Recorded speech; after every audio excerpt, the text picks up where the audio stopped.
Hey guys, welcome back to robuzz. Right here, I have what is probably one of the most loved cars in car history, the Mazda MX-5, or as many people call it, the Miata.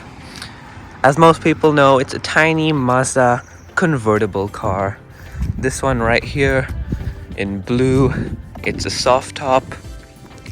This car that I'm going to be reviewing for you today is the sport model, which is the base model, and it was launched in 2010. So this is the 2010 sport version of the Miata. As you can see here, I'm just going to do a quick walk around review and a bit of a drive at the end to show you around this awesome car. Let's start with talking about the exterior design. Just walk around the car a bit. As you can see, these are actually fixed headlights, not like the traditional and classic well-known Mazda Miata pop-up headlamps, but that is how time and innovation has evolved. It still looks cool though. It still looks cute, as it always should. You have like a grille that sort of looks like a smiling mouth at the bottom, if you think of it that way, and two fog lights on the bumper down there. Simple front, but it works on this car. You have like this sort of design in the hood over there. I think it adds a nice bit of touch of excitement to the car, and I really like it. We go along the side here, nothing really much to note. Of course, it's rimless doors, rimless windows, as it's a convertible. At the back here, the back hasn't really changed too much from the traditional Miata, in my opinion, compared to some other cars, but I like that. I like the design of the tail lights. I like the front, it's simple. You have two exhausts down there, and you have this antenna, which is very rare to find on current day cars. This long antenna sticking up at the back, which is pretty cool. You have your brake light on top of the back like that, which is nice.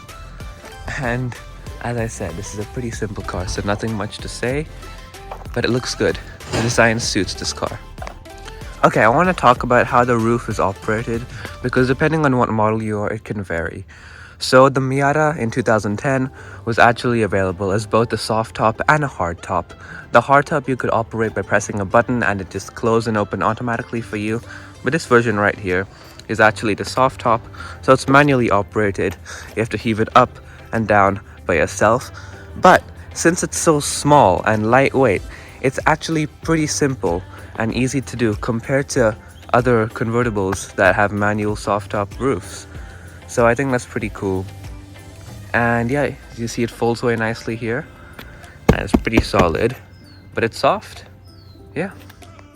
On the doors, you just have a locking button. No window controls, because the window controls are right here in the center, on the center console. And what's missing from the center console are the cup holders. Why? Because those are now on the doors, which is pretty unique, I think. Coming down to the center console, you have a 12-volt socket over there and an aux port to plug in your phone to play music with a wired connection. Of course, this car doesn't have Bluetooth because it's over 10 years old now. You have a nice storage area where you can actually place your phone when it's connected to the aux. And you have this, doesn't open up, but it slides open instead. And you have two more cup holders. So the practicality for cup holders in this car is actually amazing. You have four in this tiny space. And the bottles are held snug by these little things over here. Actually, you have this tiny space over here. I'm not sure what you could put here, but maybe a pen or something.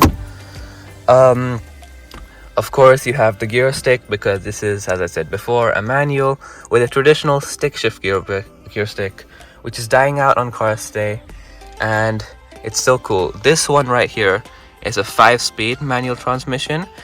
You can get this car back in 2010, of course, with a 6-speed or an automatic transmission. And of course, with a manual, you get a good old handbrake that you just pull up like that. That's once again a feature dying out on new cars today, and that's such a good feeling when you pull it up, so I'm glad it's here. Back here, actually, because there's no back seat, it's only a 2-seater, you have some more storage space, a little place you can coil your charging wires around when you're not using them, so that's pretty cool. The steering wheel.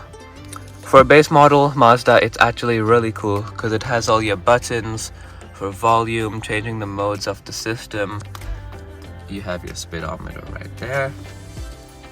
Big rev counter, equally as important as the speedometer because it's a manual transmission, revving up to 7.25 RPM, 7,250 RPM, and you have your other dials over there. And last but definitely not least, for practicality, you have the glove box. Let's see the size. It's pretty decent for a car of this size, actually. Pretty decent sized glove box. Now let's talk about, well, I can't say infotainment system, but the stereo system in this car. Now, this system is actually pretty good for its time, I guess.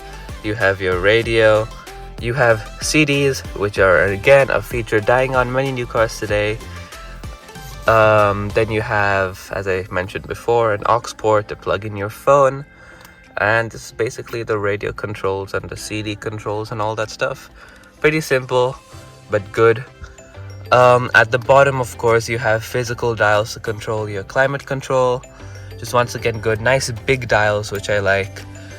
Big knobs. Control the seat heating, the seat ventilation, and all that stuff. Now let's just open up the trunk and see how much luggage space there is in the back. You have to insert the key and do it. Right now it's already open. Tiny thing opens like this. And yeah, this is all the trunk space you have. It's not a lot, but what do you expect from a car of this size? So yep, that is the Miata's trunk. A drive in the Miata is truly an experience of its own. Seated really low down close to the road, the ride feels very sporty. At first, it can feel quite intimidating sitting in that tiny car with even a Toyota Corolla feeling gigantic next to you. But after a bit, you get used to it and you start loving it. You really feel connected to the car, to the road, especially when going around the bends on a twisty, hilly road. Although it is a bit cramped for taller passengers, you forget about the minor discomfort when cruising around the bends. You can hear the sound of the 2-liter 4-cylinder engine powering the car down the road with its 167 horsepower, and the sound of the gear shifts and wind down your neck with the roof down just adds to the overall experience.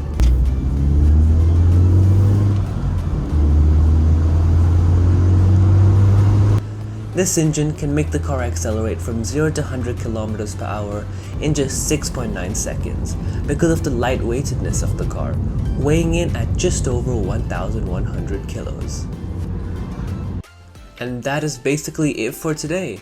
If you enjoyed, make sure to leave a like on this video and subscribe to robuzz to stay tuned for content just like this and much more.